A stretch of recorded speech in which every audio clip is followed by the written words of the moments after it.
Welcome to my new blog.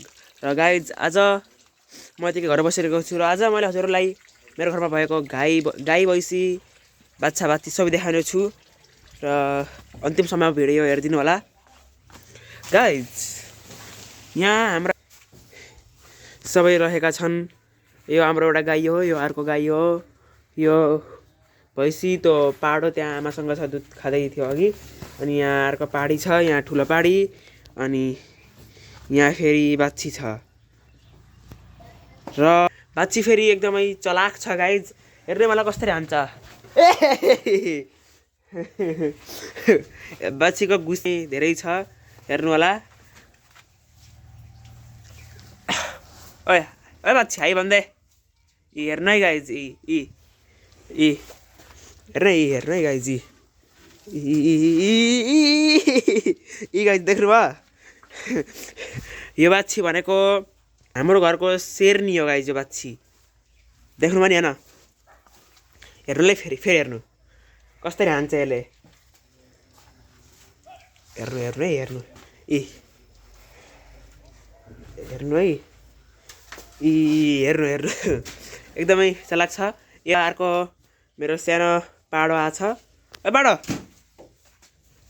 के छ? एकदमै फट्टु छ के गाइज। आफ्नो माउको दुध खायो, अब गाईहरूसँग गह देला जस्तै गरिदियो।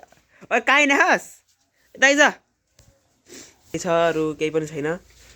मैले भन्न खोजेको मैले एउटा के कुरो भन्न चाहन्छु भनेपछि मेरो मम्मीले कृषि गर्नुहुन्छ र कृषि पनि र पशुपालन पनि हो। तर यहाँ हाम्रो एउटा पाडो छ, गाईहरूले यसलाई के गरे भने हेर्नु है त।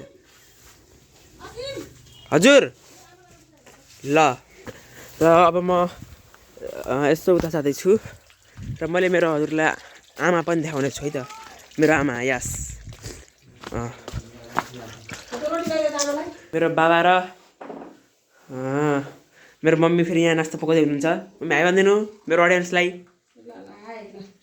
यहाँ मलाई म नास्ता ल्याइदिन गएको कि गाइस, नास्ता चिया पनि ल्याइदिने अरे।